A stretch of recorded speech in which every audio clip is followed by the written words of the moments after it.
আসসালামু আলাইকুম everyone, welcome back to my channel Manha কিচেনে। আমি মানহা। আপনারা সবাই কেমন আছেন? আশা করি সবাই অনেক অনেক ভালো আছেন। থাম্বনেল থেকে বুঝে গেছেন যে আজকে কেকের ডেকোরেশনটা কতটা সুন্দর এবং ইউনিক। এত সুন্দর কেকের ডেকোরেশন দেখতে হলে আমার সাথে থাকতে হবে। সাথে থাকবে কেকের বেস, গানাশ তৈরি, আরও অনেক কিছু। চলুন ভিডিওটি শুরু করা যাক। প্রথমে একটি শুকনো মিক্সিং বোলের উপর শুকনো চাল নিতে আমি হাফ কাপ ময়দা নেব। এটা ছিল 1 পাউন্ড একটি কেক।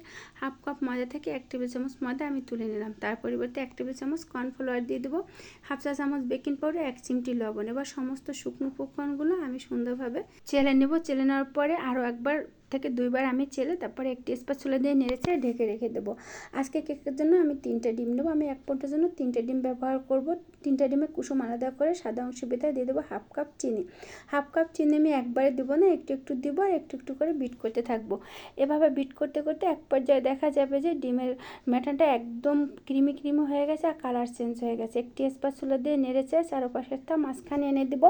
হাত দিয়ে চেক করে দেখবো যে চিনিটা পারফেক্ট গলে গেছে কিনা। এখানে একটা কথা বলি, চিনিটা কিন্তু পারফেক্টভাবে গলে যেতে হবে, একটু আস্ত থাকতে পারবে না, তাহলে কিন্তু কেকটা হবে না, একদম চুপসে যাবে আর কেক নষ্ট হয়ে যাবে।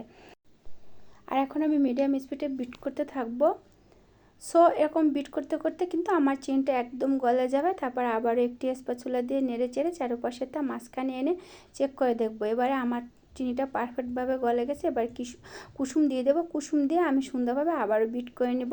কুসুম দিয়ে বিট করার পর এখানে দিয়ে দেবো, যেহেতু আমি ভ্যানিলা কেক বানাচ্ছি তাই আমি এখানে ভ্যানিলা এসেন্সটা দিয়ে দেবো। আর আমি এখানে রেডম্যানের ভ্যানিলা এসেন্সটা ব্যবহার করেছি, এটা ফ্লেভার খুব সুন্দর।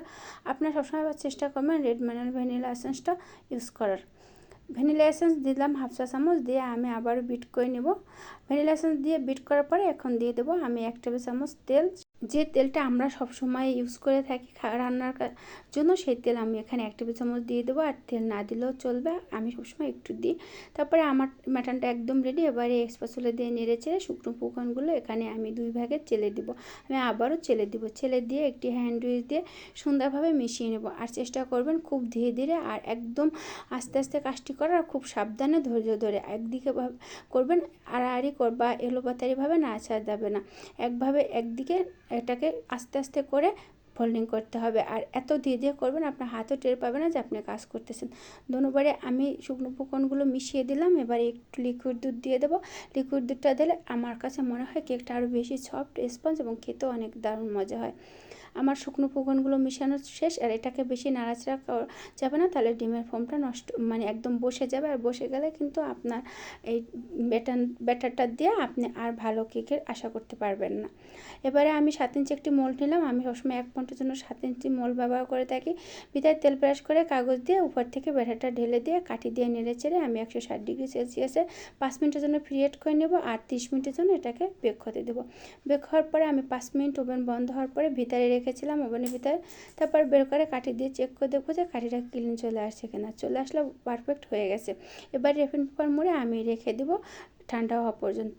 অবশ্যই কিন্তু এই প্রসেসটা ঠিক মতন করার চেষ্টা করবেন, তাহলে আপনাকে আরও বেশি স্পঞ্জ হবে এবং খুব ভালো থাকবে। যদি এভাবে না করেন তাহলে উপর থেকে শক্ত হয়ে যাবে। আবার ঠান্ডা হওয়ার পরে আমি রেফিন পেপার মুড়ে রেখেছিলাম, সেটা থেকে বের করে এবারে একটি চাকু দিয়ে স্পেস করে মোল থেকে বের করে নেব। মাশাআল্লাহ, কেকটা দেখতে যতটা সুন্দর হয়েছে আর ততটাই স্পঞ্জ এবং সফট হয়েছে। আর এই কেকটাকে আমি এখন 3 লেয়ারে কেটে নেব। আমরা কাটাটা যতটাই সাইজ কাটা মনে করি সহজ, আসলে না, এটাও একটা টেকনিক এবং খুব বুদ্ধি খাটিয়ে কাটাটাও কিন্তু কাটতে হয়। আর এটাও কিন্তু আপনাদের প্র্যাকটিস এবং শিখে নিতে হবে। মন চাইলে কিন্তু ইচ্ছা মতন করে সাইজ করতে পারবেন না। স্পঞ্জ হয়েছে কেকগুলো, এটা এক সাইডে রেখে দিলাম। এবার এখানে আমি চকলেট গানাশটা তৈরি করে নেব। এখানে আমি 100 গ্রাম হোয়াইট চকলেট নিলাম, তার সাথে নিলাম আমি 2 টেবিল চামচ ক্রিম দিয়ে আমি গরম পানির ভিতরে বাটিতে গরম পানি নিয়ে তার ভিতরে আমি উপরে বাটিটা বসিয়ে দিলাম। বসিয়ে এভাবে আমি চামচ দিয়ে নেড়ে চেড়ে নেব। ভিতরে দিয়ে দেবো বাটার দিয়ে আমি আরও সুন্দরভাবে নেড়ে চেড়ে নেব। আর বাটার দেওয়ার চেষ্টা করবেন। বাটার দিলে আপনার এই ক্রিমটা যদি ঠান্ডা হওয়ার পরও সুন্দরভাবে ঘনত্ব থাকবে এবং উপরে একটা চাকচিক গ্লাসের মতন ভাব চলে আসবে। তারপর আমি এখানে একটু নীল কালার ইউজ করে গানাশটা সুন্দরভাবে বানিয়ে নিলাম। এখানে আজকে আমি দেখাবো আমি সুগার চিপটা কীভাবে সহজেই বানিয়ে নিই। পানি এবং চিনি দিয়ে সুন্দরভাবে এটাকে নাড়াচাড়া করে আমি বানিয়ে নিলাম। তারপরে একটি বোটটি ছিল 8 ইঞ্চি। এখানে আমি একটু ক্রিম দিয়ে তারপরে আমি উপরের লেয়ারটা বসিয়ে দিলাম। বসানোর পরে এখানে এখন সুগার চিপটা বানিয়েছিলাম সেটা দিয়ে দেবো ব্রাশ দিয়ে। সুগার সিরাপ ব্রাশ দিয়ে মিশালে খুব সুন্দরভাবে মিশে যায়। কয়েকদিন ধরে আমি খুব ব্যস্ততার কারণে আমার মোবাইলে একটু সমস্যার কারণে আমি ভিডিও আপলোড করতে পারি না। মানে বড় ভিডিও আমি এডিট করি ভয়েস দিয়ে, অথচ ডাউনলোড হয় না। বিভিন্ন সমস্যার কারণে আমি ভিডিও আপলোড করতে পারি নাই, আর আপনাদের সবার ভিডিও দেখতে পারি নাই। সবার সাথে আমি যোগাযোগই আমার বন্ধ হয়ে গেছে শুধু মোবাইলে নানান সমস্যার কারণে। আপনাকে আমার উপর রাগ করবেন না, আমার মোবাইল ঠিক হয়ে গেলে আবার আগের মতো নিয়মিত আমি আপনাদের সবার ভিডিও দেখব এবং সবাইকে আবার মনে করব। এবারে আমি উপরে চকলেট গানাশ দিয়ে দিলাম, দিয়ে তারপরে চকলেট চিপস দিয়ে দেবো। চকলেট চিপস দিয়ে তারপরে আমি আবার উপরের লেয়ারটা বসিয়ে দেবো। আর এরকম চকলেট চিপস আর চকলেট গানাশ দিলে কেক কিন্তু অনেক ইয়ামি হয়। আর সবসময় আমি একই প্রসেসে কিন্তু এই কেকগুলো বানিয়ে থাকি। এই কেকটা যে আপু অর্ডার করেছিল সে আমার নতুন কাস্টমার ছিল, বাট যার থেকে আমার কথা জানতে পেরেছে সে অনেকবারই আমার থেকে কেক নিয়েছে। ওরা আমার কথা বলেছে আর ওদের কাছ থেকে আপু আমার নাম্বারটা সংগ্রহ করে তারপরে আমার কাছে কেকের অর্ডার দিয়েছিল। আর উনি ব্লু কালার খুব পছন্দ করে, তাই ওনারা বলেছিল যে কেকটা নীল কালারের হবে। আর ওনারা আমার মানে গ্যালারি থেকে অনেকগুলো ব্লু কালারের কেক দেখে ওরকম বানিয়ে দিতে বলেছিল, প্রায় ওই রকম ডিজাইনের, কিন্তু একটু ভিন্ন রকমের হলেও সমস্যা নেই, কিন্তু প্রায় ওই রকম সেম হতে হবে।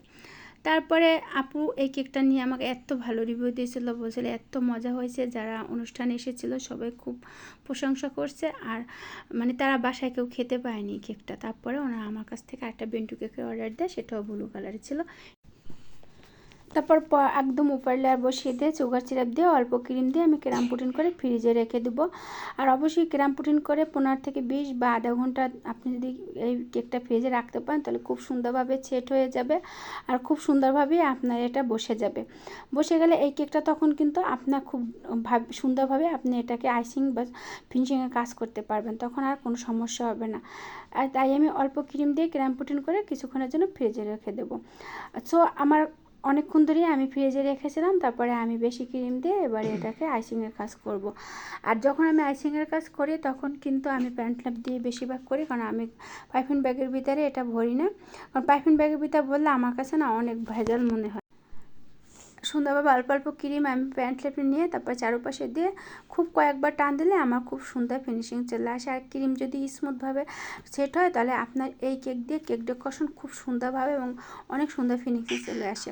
আমরা যখন কেক অর্ডার করি আমরা কিন্তু আগে লক্ষ্য করি কেকের লুক যদি সুন্দর হয় তাহলে কিন্তু খেতেও মন চায়। তাই কিন্তু কেকের ফিনিশিং হলো কেকের বেস্ট লুক, আর এই লুকটা কিন্তু আমাদের সুন্দরভাবে করতে হবে। তারপরে একটি স্কাবার দিয়ে আমি সুন্দরভাবে একটা ডিজাইন করে দিলাম। ওনার যে ডিজাইনটা দেখাইছিল ওই ডিজাইনে এই স্কাবারের ডিজাইনটা ছিল।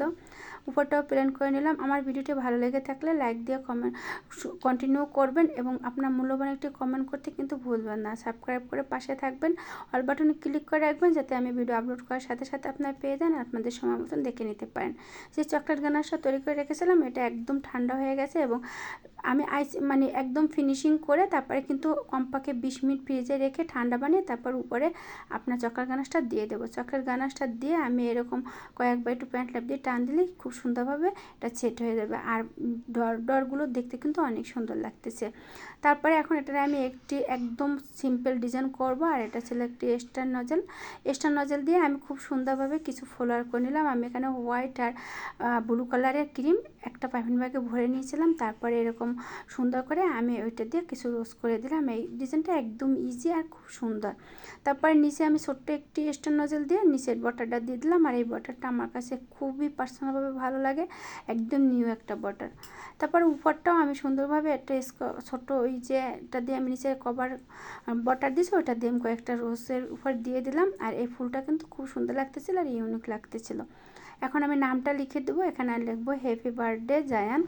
ওনার যেটা বলেছিল ওটাই আমি এখানে লিখে দিব। আর আপু অনেক বেশি কেকটা পছন্দ করেছিল, ওনার যেদিন অর্ডার দিয়েছিল ওই অর্ডারটা ক্যান্সেল করে দিয়েছিল, তার 3 দিন পর নিয়েছিল। এটা দিয়েছিল 31শে জুলাই নেওয়ার কথা ছিল, পরে ওনারা নিয়েছিল আগস্ট মাসের 3 তারিখে কেকটা নিয়েছিল। মানে ওনার বেবির অনেক জ্বর ছিল, আর ওই বেবিটা ছিল 1 বছর হয়েছে, তার বেবির জ্বর ছিল তাই আর বার্থডে উপলক্ষে কেকটা নেয়নি, পরে 2 দিন পরে নিয়েছিল। তারপর এখানে আমি কিছু সুগার বল দিয়ে গোল্ডেন কালার সাজিয়ে নিলাম, তারপর কিছু বাটারফ্লাই দিয়ে দেবো। মাশাআল্লাহ ফাইনালিভাবে আমি কেকের ডেকোরেশনটা শেষ করতে পেরেছি, আর দেখতে ফাইনাল লুকটা অনেক কিউট এবং সুন্দর ছিল, কাস্টমার অনেক বেশি পছন্দ করেছিল। আর কেকটা আমি সেল করেছিলাম 800 টাকায়। সবাই ভালো থাকবেন, সুস্থ থাকবেন, আজ এই পর্যন্তই, আল্লাহ হাফেজ।